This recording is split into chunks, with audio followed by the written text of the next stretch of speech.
Vendre de l'eau en sachet est une activité commerciale courante dans les grandes villes du Bénin. Les vendeurs versent l'eau destinée à la consommation humaine dans de petits sachets plastiques d'une capacité d'un demi-litre qu'ils vendent ensuite au prix de 25 francs CFA l'unité. Suite aux élections législatives du 8 janvier, la Cour constitutionnelle a fait sa délibération après celle de la Sénat. Les rumeurs et supputations vont bon train après ces joutes. Ces résultats sont-ils en adéquation avec les réalités du terrain? Est-ce la vérité des unes? Certains citoyens opinent sur la question. Une crise secoue le parti Mouvement populaire de libération au lendemain des élections législatives du 8 janvier 2023. Plusieurs coordinations du parti exigent la démission du président avec une litanie de reproches.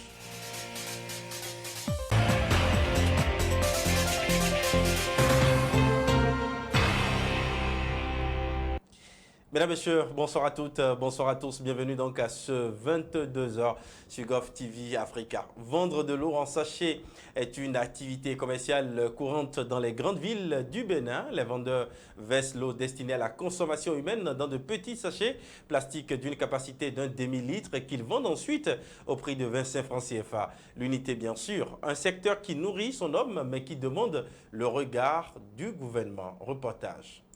Les sachets d'eau ont envahi les rues et les places de marché, les écoles et les collèges, les aires de jeux et autres lieux publics où ils se vendent comme des cacahuètes. Par camion entier et par vélo, ils sont distribués aux quatre coins des villes et même au-delà. Les Béninois des villes dégustent chaque jour 1 ou 2 sachets d'eau par une température ambiante de plus de 30 degrés, à l'ombre pendant les mois chauds de l'année. Soit pour étancher leur soif, ou pour arroser un repas, ou encore pour se laver les mains après le repas. Pour le distributeur, c'est un secteur qui nourrit son homme, mais qui rencontre beaucoup de difficultés.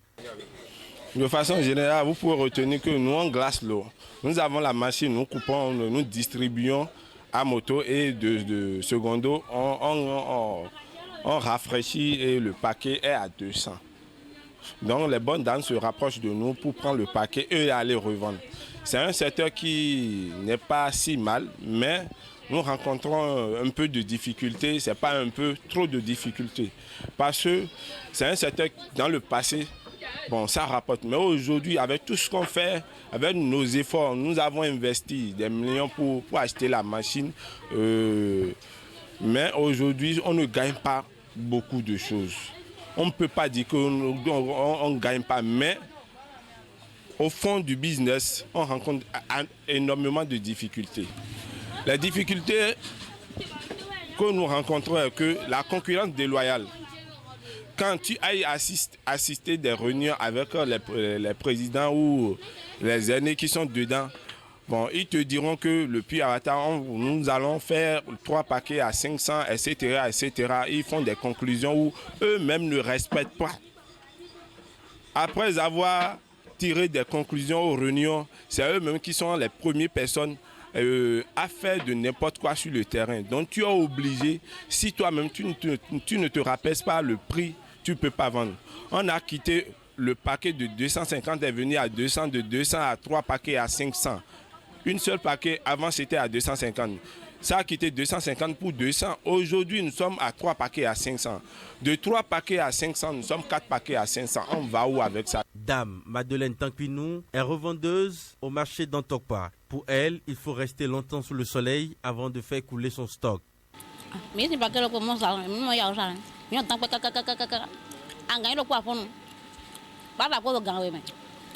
nous prenons le paquet, nous ne vendons pas vite. Nous ne faisons que courir dans tous les sens. C'est difficile de faire des économies car nous devons manger et payer également le loyer.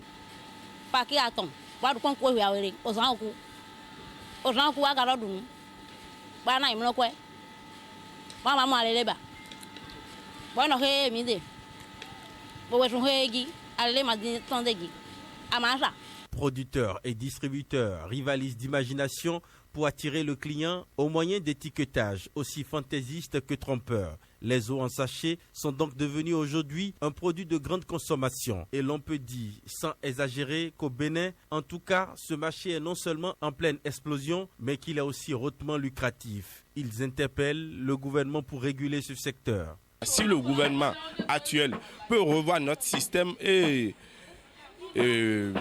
nous nous imposer, revoir un peu notre secteur et nous imposer une loi qui peut nous soumettre, nous tous, à un prix qui peut nous avantager parce qu'aujourd'hui, on a investi. On a investi, c'est pas peu d'argent, on a investi, on a fait des prêts, mais aujourd'hui, pour payer l'électricité, le courant, c'est difficile. On arrive à faire des prêts, on joint les deux bouts difficilement pour s'en sortir. Mais c'est un secteur où, si tu n'as rien, si tu n'as pas quelqu'un pour t'aider, si tu viens à Tokpa, tu prends le plastique, tu achètes ta plastique et tu viens, tu prends l'eau, sans te mentir. Si tu n'es pas paresseux, tu vas t'en sortir. C'est un secteur où moi je ne peux pas dire que c'est mal, non, c'est pas mal. Mais seulement qu'au fond du business, ça ne va pas. Des centaines de milliers de sachets en plastique de mauvaise qualité recouvrent le sol en attendant soit d'être incinérés ou soit simplement d'être emportés par le vent et la pluie vers les écosystèmes aquatiques. Mesdames, Messieurs, ce journal se poursuit. Suite aux élections législatives du 8 janvier, la Cour constitutionnelle a fait sa délibération après celle de la Sénat. Les rumeurs et supputations vont bon train après ces joutes. Ces résultats sont-ils en adéquation avec les réalités du terrain? Est-ce la vérité des unes? Certains citoyens opinent sur la question. Suivez. Vous voyez le calme qu'il y a dans le pays depuis le jour des résultats. Vous avez vu, parce que vous êtes dans la population. Au moins, vous parcourez les rues, vous parcourez tout. Vous êtes parmi la population. Vous voyez ce calme? La population n'est pas contente. La population ne se retrouve pas dans la décision de la Cour. Mais je remercie ce peuple, je remercie tous les politiciens, parce qu'il y a du calme aussi. Tous les politiciens, tous les partis qui se sentent frustrés, on dit qu'ils feront recours. Ça, c'est la meilleure des choses, parce que quand vous avez des institutions dans votre pays, il faut passer par ces institutions. Donc, ils feront du recours, ils iront vers la Cour, que la Cour puisse faire un véritable travail. Vous savez, nous sommes dans un pays aujourd'hui et que chacun fasse son travail. Que chacun fasse son travail pour qu'on ne dise pas que c'est X ou Y. Aujourd'hui, c'est la Cour constitutionnelle qui doit libérer ce peuple-là des résultats. La Sénat a fait son travail. Maintenant, la Cour est là parce que les gens viendront avec des preuves pour dire oui, dans telle zone, pourquoi vous êtes là. Et ils n'ont qu'à dire le droit pour que nous vivons en paix. Parce que vous savez, nous n'avons pas deux pays. Moi, je n'ai même pas l'argent pour quitter ce pays-là et aller à Lomé avec ma famille. Moi, le seul pays que je connais, c'est le Bénin. Donc il faut que la Cour nous sauve. Et pour que la Cour nous sauve, il faut qu'ils nous donnent les vrais résultats. Les vrais résultats. Mais pourquoi? Mais moi, ce qui m'a... Monsieur le journaliste, vous me permettez, je reviens même à la Sénat. La Sénat pouvait même avoir sur sa plateforme. Aujourd'hui, maintenant, le monde a évolué. Le monde a évolué, rien n'est caché. Il met tous les résultats sur sa plateforme. Et puis, tout Béninois peut constituer sa plateforme. Ils mettent leur méthode de calcul. Et tout Béninois peut calculer le nombre de députés. Et là, le débat sera clos. Tout ce que j'ai à dire, je salue tous ceux-là qui sont allés voter pour et la mouvance, pour l'opposition. Mais nous sommes toujours dans l'attente que la Cour constitutionnelle de notre pays dise le vrai mot pour que la joie puisse rentrer dans tous les camps. Parce qu'aujourd'hui, nous sentons que voilà l'élection faite par la population, mais il y a un peu de mine d'un côté et d'autre côté, au niveau de la mouvance et même au niveau de l'opposition, il y a de mine, il y a de réclamations et que la Cour revoie sa copie et corrige afin qu'on sache qui peut prendre en mal ce qu'il a perdu et qui peut prendre en bien ce qu'il a perdu. La Cour n'a qu'à revoir sa copie. Et je lance un appel au peuple de continuer à vivre dans la paix et que le bon résultat sortira encore d'ici peu.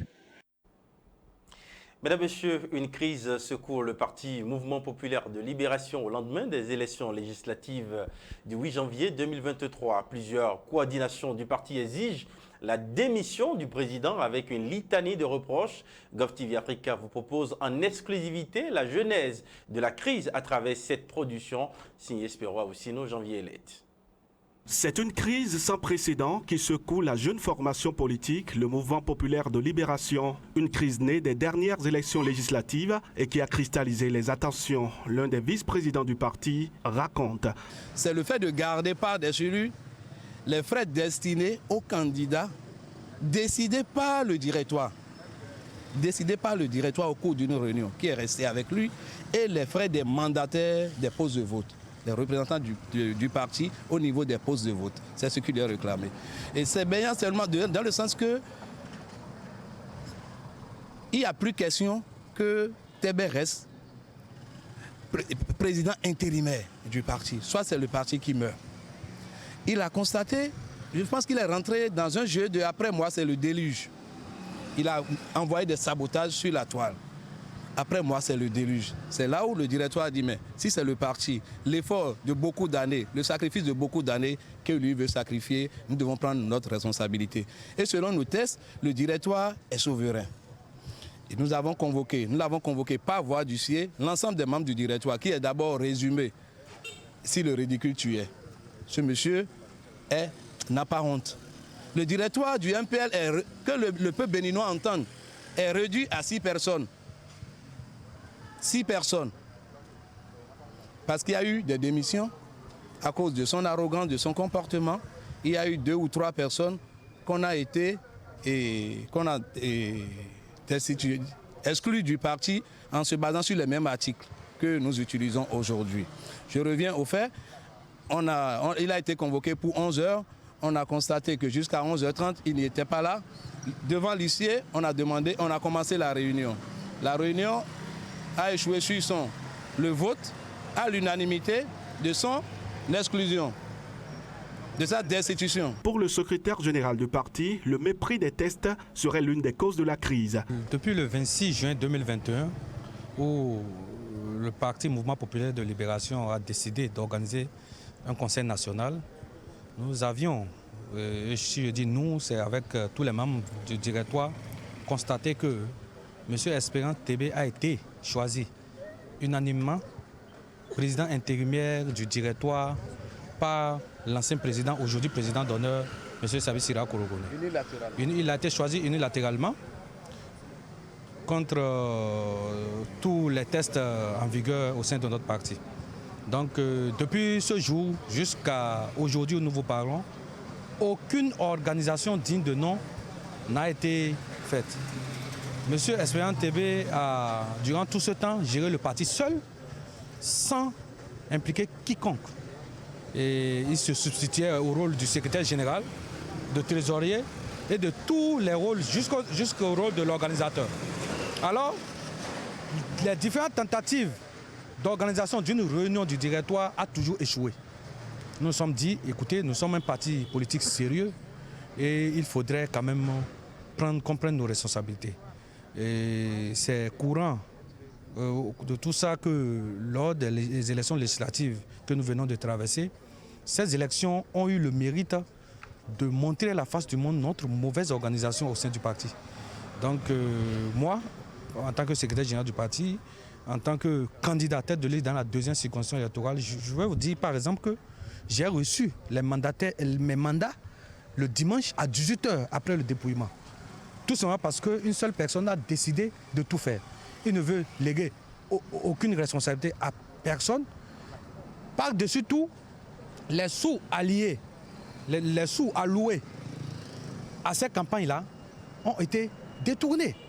En croire le président du Mouvement populaire de libération, cette crise est une manipulation de la jeunesse qui devrait faire montre de lucidité. La justice sera saisie, regrette cependant Espérance Tébé. Il ressort, comme tout le monde l'a constaté, que juste après les législatives, la proclamation des résultats, et avant même que nous, les instances du parti se retrouvent pour faire le point, le bilan, il y a 2 camarades qui ont entrepris un plan de déstabilisation et avec bien sûr des mains invisibles cachées derrière.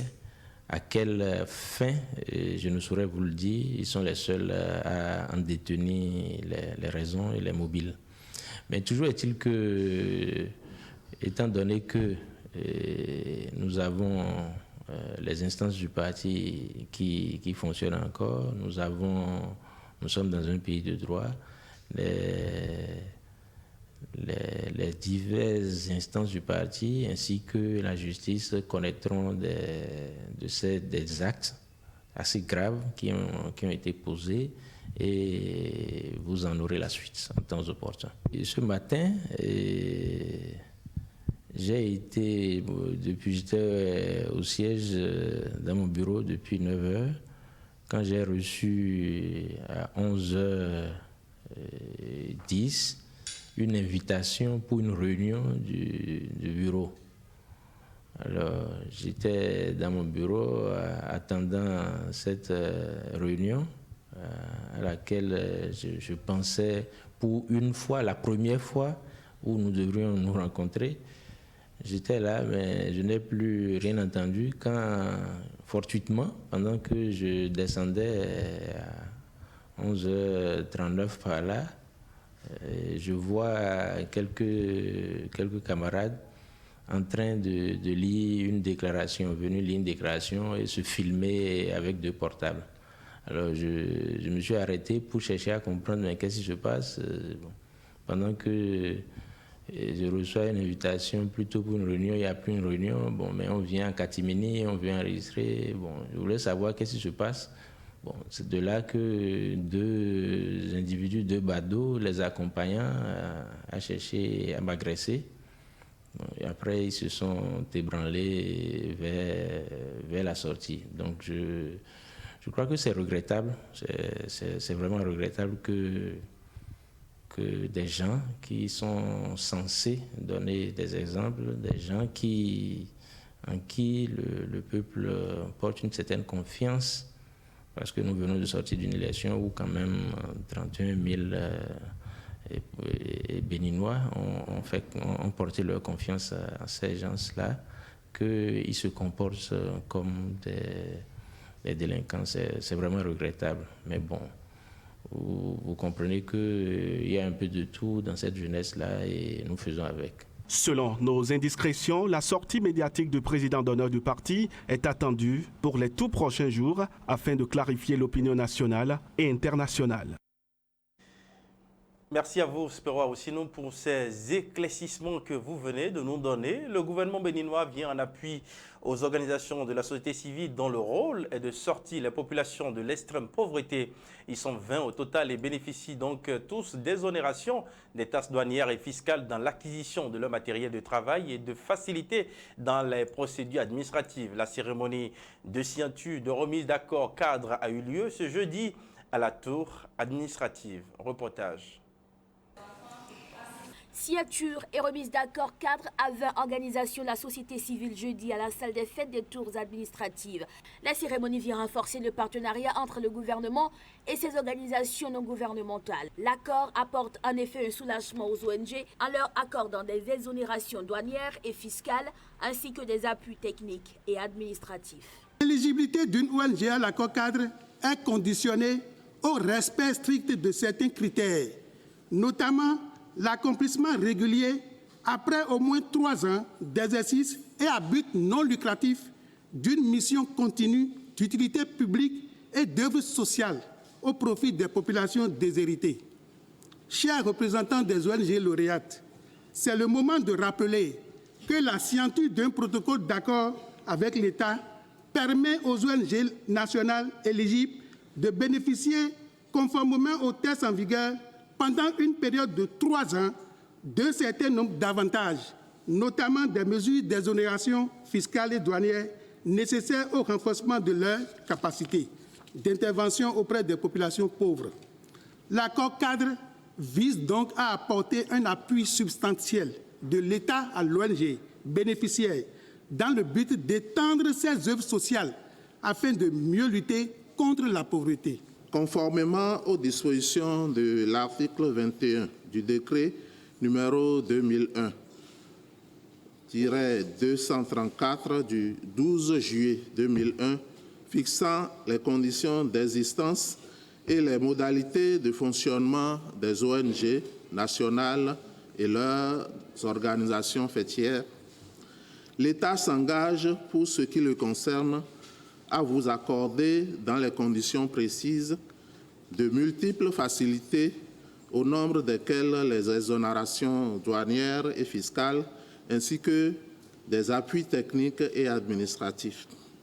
Ces appuis du gouvernement béninois aux organisations de la société civile témoignent une fois encore de l'engagement réel et constant du président de la République à accompagner toute initiative qui concourt à l'atteinte des objectifs du pilier 3 du programme d'action du gouvernement intitulé « Accroître durablement le bien-être social des populations ». Les représentants d'ONG se réjouissent de cette initiative du gouvernement. Ils ont profité de l'occasion pour adresser de nouvelles doléances pour le bon fonctionnement de leur structure. Que l'accord cadre nous permette, au-delà des droits de porte, de bénéficier des exonérations par rapport à la fiscalité intérieure, notamment la taxe sur la valeur ajoutée qui vient corser les coûts de réalisation de nos infrastructures au profit des populations. Un autre élément qui nous tient à cœur, c'est que nos véhicules soient différenciés, comme c'est le cas pour les véhicules des ONG qui bénéficient de l'accord de siège. Les 3 ONG ayant postulé pour la première fois et les 17 qui renouvellent cet accord ont suivi un processus bien défini. Ils ont répondu à tous les critères et donc bénéficient de cet accord cadre pour les 3 années à venir.